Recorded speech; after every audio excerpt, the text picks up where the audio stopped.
की दुआ पूरी हुई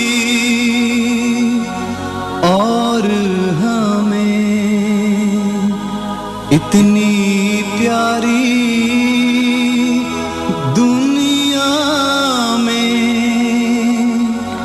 घर मिल गए। अस्सलाम वालेकुम, आप देख रहे हैं बोल पाकिस्तान न्यूज।